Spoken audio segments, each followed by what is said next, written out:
सबसे पहले बात करेंगे पश्चिम बंगाल की। बंगाल में ममता बनर्जी की पार्टी में टूट शुरू हो चुकी है। तृणमूल कांग्रेस के विधायकों ने अभिषेक बनर्जी के खिलाफ बगावत कर दी है। अभिषेक बनर्जी की मुसीबतें लगातार बढ़ती जा रही हैं।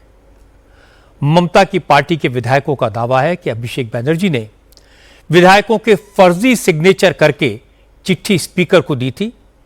अब इस मामले की जांच सीआईडी को सौंप दी गई है। सीआईडी आज अभिषेक बनर्जी से पूछताछ करने उनके घर पहुंची, लेकिन वो सामने नहीं आए। तृणमूल कांग्रेस के विधायकों का दावा है कि अभिषेक ने कम से कम 13 विधायकों के फर्जी सिग्नेचर किए। जिस मीटिंग में विरोधी दल के नेता चुनाव किया गया, दावा किया गया, जिन एमएलए के साइन वाली चिट्ठी स्पीकर को दी गई, वो एमएलए मीटिंग में नहीं थे। इसलिए अभिषेक बनर्जी के खिलाफ एक्शन होना ही चाहिए। हालांकि ममता बनर्जी अभिषेक के बचाव में उतरी। उन्होंने 2 विधायकों को पार्टी से निकाल दिया।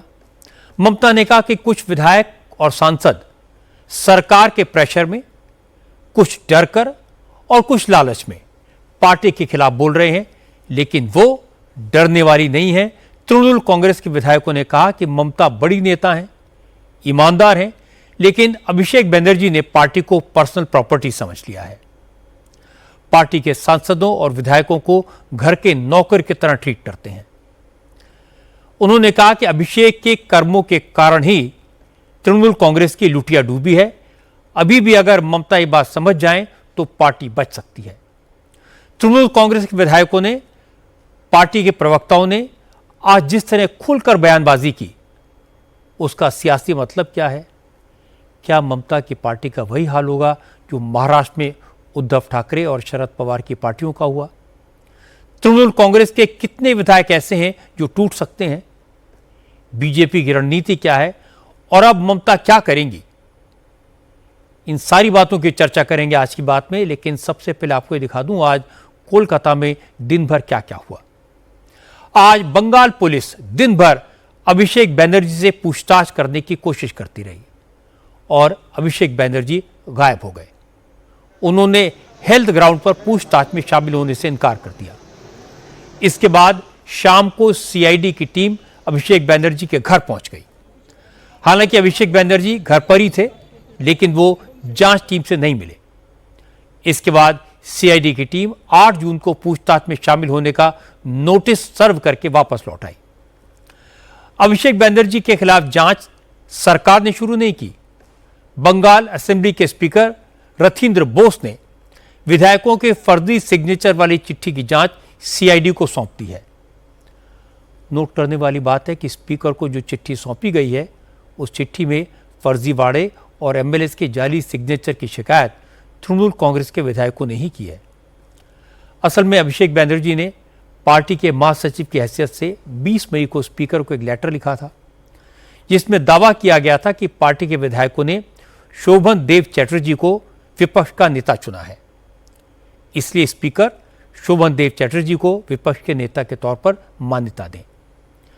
इसमें तृणमूल कांग्रेस के विधायकों के सिग्नेचर भी थे, लेकिन स्पीकर ने विधायक दल की मीटिंग के मिनट्स मांगे तो तृणमूल कांग्रेस की तरफ से नहीं दिए गए। इसके बाद 27 मई को तृणमूल कांग्रेस के 2 विधायकों ने स्पीकर से मिलकर साफ साफ कह दिया, 6 मई की विधायक दल की मीटिंग में विपक्ष का नेता चुनने का कोई प्रस्ताव पास नहीं हुआ। 19 मई की मीटिंग में भी कोई ऐसा फैसला नहीं हुआ। स्पीकर को सौंपी गई चिट्ठी में कम से कम 13 विधायकों के साइन नकली होने का दावा किया गया। स्पीकर से शिकायत करने पहुंचे हृदव्रत बनर्जी ने लिख कर दिया कि उनके भी जाली दस्तखत बनाए गए।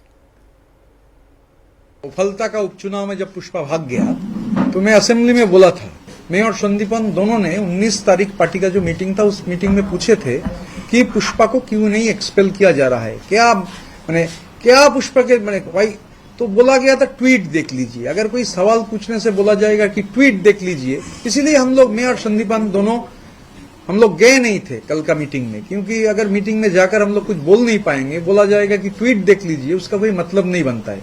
19 तारीख का मीटिंग में ये बोला गया कि कोई रेजोल्यूशन नहीं था, अटेंडेंस हम दे रहे थे। 6 तारीख भी कोई रेजोल्यूशन बना नहीं था। 6 तारीख एक स्टैंडिंग ओवेशन का अभिषेक बैनर्जी को कांग्रेचुलेट करके एक रेजोल्यूशन लिया गया था, सिर्फ कोई रेजोल्यूशन, और कोई रेजोल्यूशन 6 तारीख था नहीं। 19 तारीख बोला गया कि 6 तारीख के डेट में साइन कीजिए। जब हम लोग साइन करने गए तो देखे ऐसे बहुत सारे नाम है, वो भी ब्लॉक लेटर्स में, जो लोग मीटिंग में ही है नहीं। फिर देख लिया, देखा नहीं मीटिंग में है नहीं। तो अभी तो सब लोगों को मालूम है कि हमारा एक एमएलए बहरुल इस्लाम, वो उस दिन कैनिंग में थे। तो ममता बनर्जी का जो तृणमूल, उससे ये तृणमूल घट गया है। ये कॉर्पोरेट एजेंसी में बदल गया था। रिपोर्टिंग भी करना पड़ता था गोदरेज वाटर साइड में। और हम लोग ये भी बोलेंगे नहीं कि आप पूछ सकते आप क्या गोदरेज वाटर साइड में जाते नहीं थे, जाते थे, क्योंकि वही तो पार्टी का ऑफिस था। ऋतव्रत बैनर्जी उलूबेरिया से तृणमूल कांग्रेस के विधायक हैं। उन्होंने अभिषेक बैनर्जी के खिलाफ गवाही दे दी है। इसी तरह तृणमूल कांग्रेस के दूसरे विधायक संदीपन साहा भी खुलकर बोल रहे हैं। संदीपन साहा ने भी कहा कि सारी गड़बड़ अभिषेक बैनर्जी की मनमानी की वजह से हुई है। अगर शोभन देव चैटर्जी को लीडर ऑफ ऑपोजिशन बनाना ही था तो जितने विधायकों के सिग्नेचर की जरूरत थी उतने एमएलए तो मीटिंग में थे। किसी के जाली सिग्नेचर करने की जरूरत ही नहीं थी। अभिषेक बैनर्जी ने यह हरकत क्यों की, ये तो वही जानते होंगे। अब 15 साल सरकार में रहने के बावजूद भी प्रोसीड्यूर फॉलो किए बिना ये रेजोल्यूशन जमा हो जाता है असेंबली में, और उसके बाद उस पर छानबीन शुरू हो जाता है, क्योंकि वो प्रोसीड्यूर, वो प्रोसेस, प्रोटोकॉल नहीं माना गया है। अभी वो सब जुडाइज हो चुका है। अभी फिर मीटिंग बुलाए हैं। अब क्या प्रोसीड्यूर का जानकारी लेके ये मीटिंग बुलाया गया है, ना कि फिर से एक रेजोल्यूशन में साइन करा के फिर वो सबमिट कर दिया जाएगा, फिर उस पर कंट्रोवर्सी होगा। इतना दिन का एक दल पहले भी विरोधी में थे, फिर सरकार में आए, आज विरोधी में गए हैं, लेकिन प्रोसेस फॉलो करना ही भूल गए। ये मुझे बहुत ताज्जुब लगा। तो इसलिए मैं व्यक्तिगत स्तर पे मुझे लगा कि इस मीटिंग में जाके कोई फायदा नहीं है, क्योंकि इस मीटिंग में जाके कुछ निकलेगा नहीं। जो सिग्नेचर था, वो सिग्नेचर में कुछ ऐसा देखा गया है कि किसी विधायक का सिग्नेचर है जो उस दिन वहां पे मौजूद थे ही नहीं। तो इसकी जरूरत क्या थी? या तो आप सबको बुलाते और ये कम्युनिकेट करते कि नहीं, सबका आना जरूरी है। अगर कोई नहीं आ रहा है तो अपना रीजन बताते नहीं आ रहा है। तब भी जितने 80 विधायक में जितने विधायकों के सिग्नेचर चाहिए, जो लोग आए उन्हीं का सिग्नेचर लेके जमा दे दिया जाता। तो जो नहीं थे उनके नाम पे सिग्नेचर करके जमा देना, ये तो कहीं ना कहीं तो मतलब बहुत बड़ा ब्लंडर है।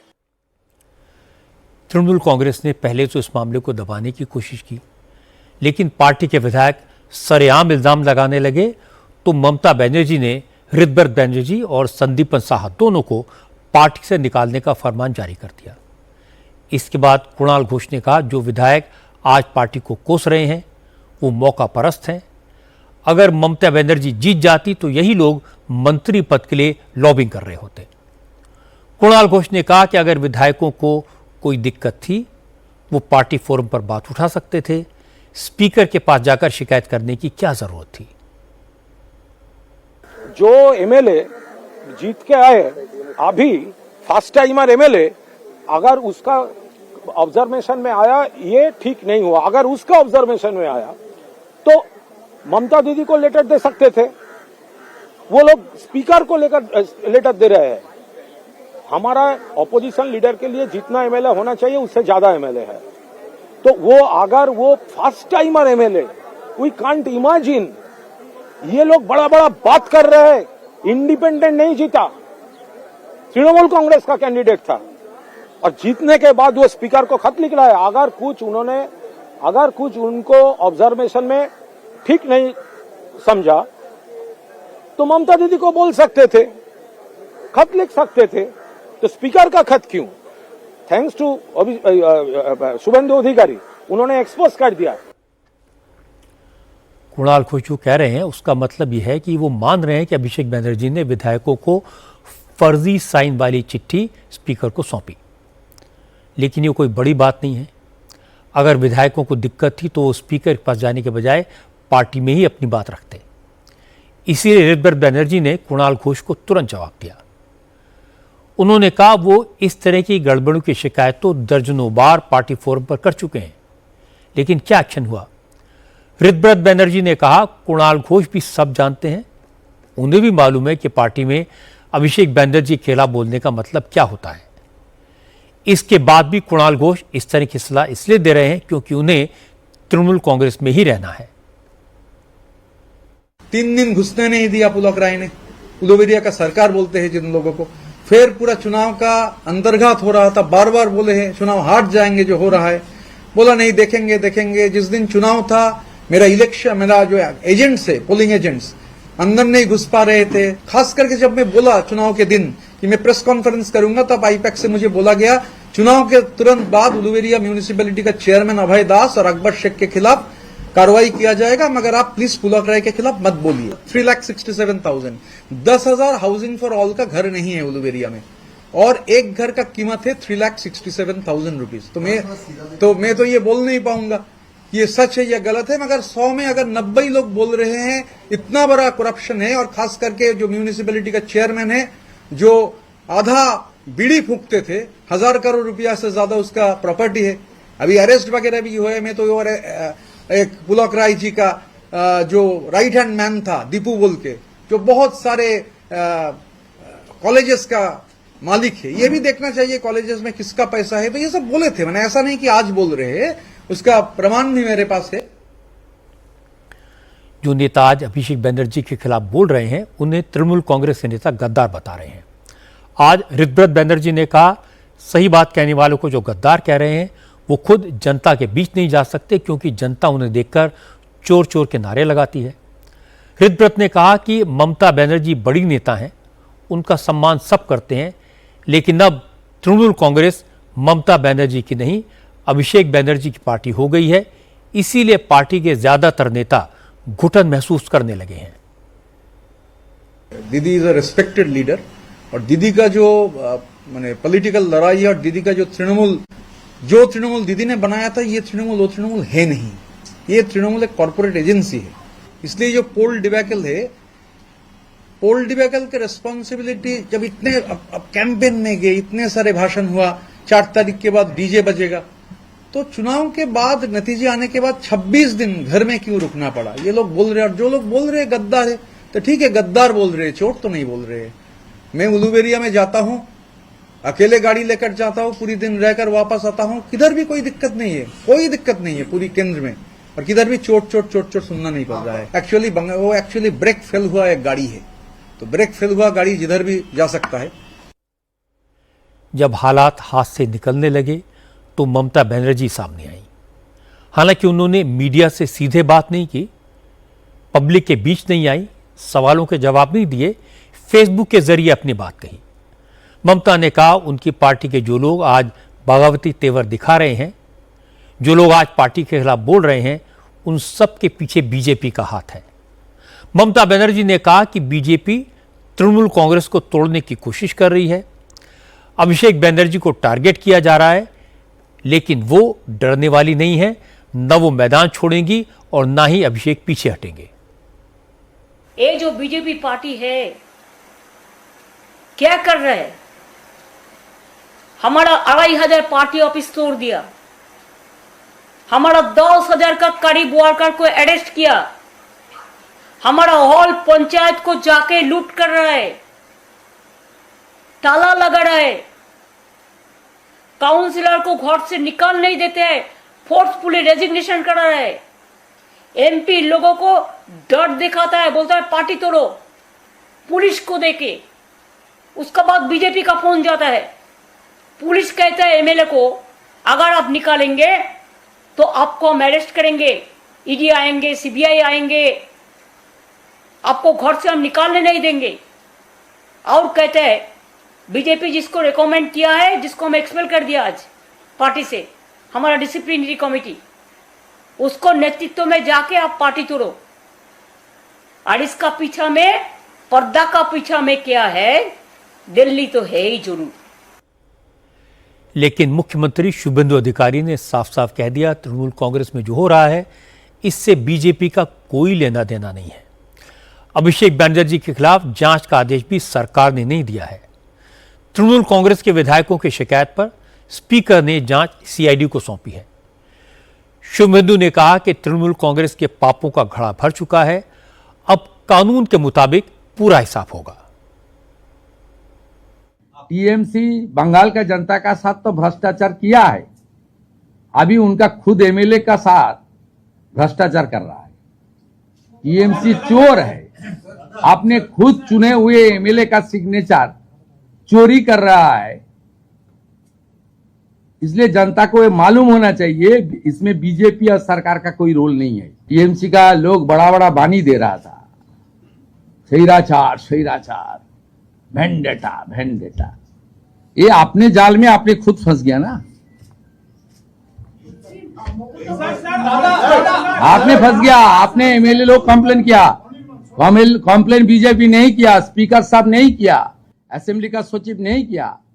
आपने 2 एमएलए ऋतव्रत जी और संदीपन शाह, वो ठीक ही किया, नहीं बाद में तो वही भी फंसता था। उन्होंने बता दिया लिख के, ये 14 एमएलए ब्लॉक लेटर में नाम लिख के दिया है दूसरा कोई आदमी, वो दूसरा आदमी कौन है इसको पता करना चाहिए। ममता बनर्जी की पार्टी के विधायक जिस तरह से बयानबाजी कर रहे हैं, उससे तो लगता है कि तृणमूल कांग्रेस में बड़ी टूट हो सकती है। अभिषेक बनर्जी पर हमले के बाद कल ममता ने विधायकों की बैठक बुलाई थी। इस मीटिंग में तृणमूल कांग्रेस के 80 में से सिर्फ 20 विधायक पहुंचे, 60 एमएलए गायब थे। ममता को मीटिंग कैंसिल करनी पड़ी। आज ममता ने कहा कि वो 2008 में नंदीग्राम में जब आंदोलन के लिए उतरी थी तब वो अकेली थी और अब भी अकेले ही लड़ेंगी।